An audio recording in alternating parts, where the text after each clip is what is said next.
and welcome to my comparison of the history of Canada in public schools versus how Canada grew up, exploring the perceptions of Sir John A. Macdonald and the Canadian Pacific Railway scandals. On your left here, you'll see History for Canada for Use in Public Schools, which was published in 1908 by W.J. Gage & Co. Limited out of Toronto, and on the right is How Canada Grew Up, the eighth book in the series, published 19 years later in 1927. Published by J.M. Dent & Sons, also from Toronto. Here's the first passage from How Canada Grew Up, which refers to the Pacific Scandal and Sir John A. Macdonald's role in it. The next task was to give British Columbia the railway which she had been promised. At the first attempt, the wizard failed in the first failure of his remarkable career. The fine majority with which he had held open parliament had dwindled during the years. George Brown had rallied the Liberals against him. Quebec could not forgive his treatment of Riel. The Pacific Scandal caused his downfall. Having discussed the various methods of building the Transcontinental Railway, the government granted a charter for building it to a syndicate, of which Sir Hugh Allen of Montreal was the leader. During the election campaign which followed, someone stole papers from a Montreal office, which seemed to prove that the Prime Minister had received $300,000 from Sir Hugh for his campaign funds. It looked as though Sir Hugh had paid in this way for the contract to build the Canadian Pacific Railway. Sir John protested his innocence, but the people, shocked and angry, refused to believe him. He resigned, and his party was badly defeated. Now the passage referring to the same Pacific Scandal and John A.'s role from the History of Canada for Use in Public Schools. The surveyors were at once sent to find a route for the proposed railway, so that some estimates of its probable cost might be made. A syndicate of capitalists was formed to build the road. The terms upon which the works should be undertaken were almost settled, and it was discovered that members of the Canadian government had accepted money from Sir Hugh Allen, the head of the syndicate, to form part of the fund which was used in elections that had lately taken place. A committee was appointed to inquire in the truth of the charges preferred against the ministry, but before its report was brought to the ministry, John Macdonald resigned. The very suspicion that electors might be paid for their votes was intolerable. The people of the Confederation were free men, whose duty it was to form an opinion on public questions, and whose privilege it was to vote according to that opinion, without hope of private gain or fear of loss. So thought and felt the majority of the people, and the Liberal government, under the leadership of Alexander Mackenzie, succeeded to power. So, comparing these two, we see, in the terms of How Canada Grew Up, Pacific Scandal is actually mentioned in quotation marks, and the language that we see there doesn't actually assign blame directly onto the Prime Minister. Instead, it uses vague terms like someone stole and looked as though, which implies some doubt into the suggestion that John A. Macdonald did anything wrong in that sense. But when we look at the history of Canada, it has more references to the public opinion and the voting behavior afterwards, and how the electorate felt mistrusted and felt betrayed by the scandal. It also uses some outdated terms to describe the people aggrieved by the scandal, but in terms of a general assigning of guilt, it tends to, in my opinion, assign more strong guilt on the Prime Minister, which is a very big point of contention between these two pieces.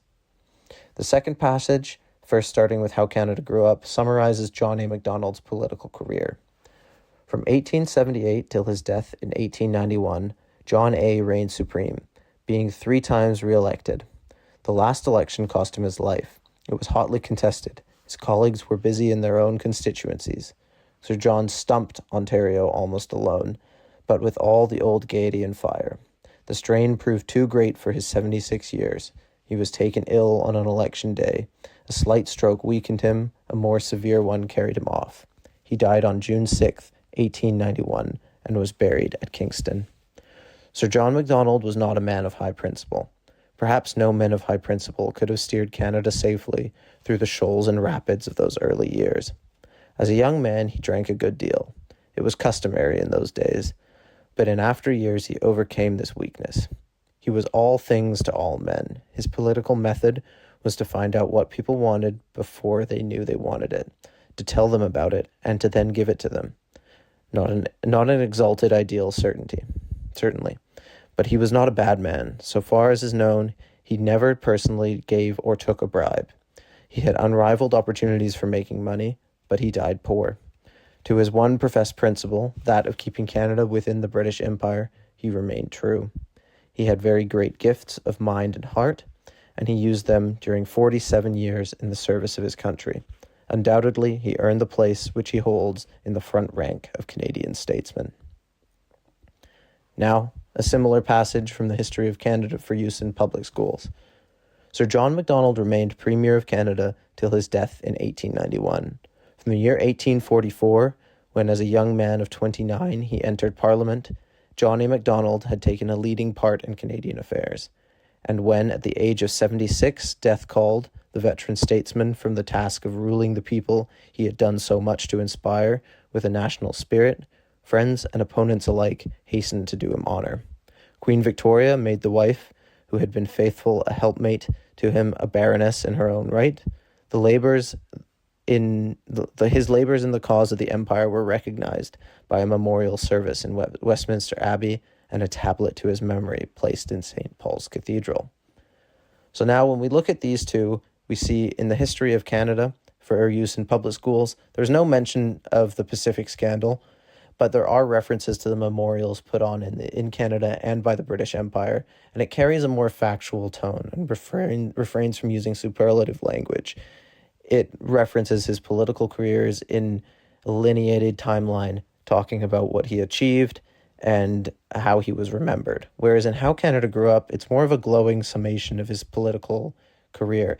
The bribery scandal was mentioned, but very inconclusively, and all superlatives of blame are not assigned to him. Language used such as he was all things to all men, and in the last passage, calling him a wizard, indicates that there is a particular affection for him in his political career that's being portrayed by the way this is written. It's more of an opinionated telling of a politician's career in comparison to the other passage, which has a more factual rendition. When reading this, I had a few important observations. First of all, there's an absence of discussion surrounding the role Chinese workers played in constructing the railway and in the role of the indigenous people. There are 7 treaties that were ratified to justify the theft of the indigenous land, which resulted in 25 million acres of land being given to the Canadian Pacific Railway Company, and none of that was referred to in these books, even slightly. So that's definitely something that is pretty concerning, and if we look at using these textbooks in a more modern context, that would be a gap that we're really missing. I also noticed that the texts are organized in really dense blocks with little contextualization, and if I'm putting myself in the shoes of a learner back then, it would be quite difficult to learn that way. And also, last point is some of the foreign policy and statecraft that is praised in these books ends up in today's world being something that would be pretty questionable, and things that have been detracted from today, like the Chinese head tax that came post 1885. I think a lot of the really superlative language and the praise of all this statecraft may come from a place of Canadian nationalism after the First World War, which was obviously ending in 1918, and our second book was published in 1927. So we may be seeing a little bit of Canadian pride bubbling over there.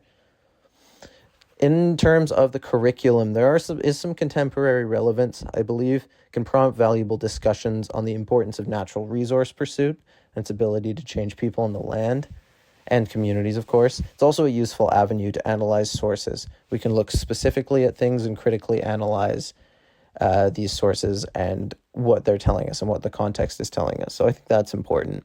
Also today, what we may be missing from the curriculum in these previous texts would be the interactions with the indigenous people. This is missing from these historical texts, no mentions of the roles that they played, and no mentions of the Chinese immigrants as well, which would be something that in today's world we really would need to hone in on.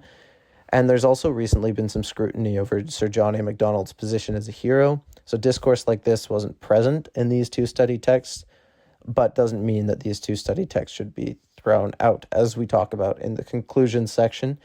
The context of these texts, I think, are reflected by their differing tones. There's a contemporary texts differ in the manner of tone and emphasis as well as writing style. So we don't see writing like this anymore, and really provides us some insight into how students were expected to learn in the disciplines of histories and social studies. It was much more memorizing this stuff from a book, either reading it yourself or listening to a teacher read it. And I think that's something that we've gladly got away from learning these days.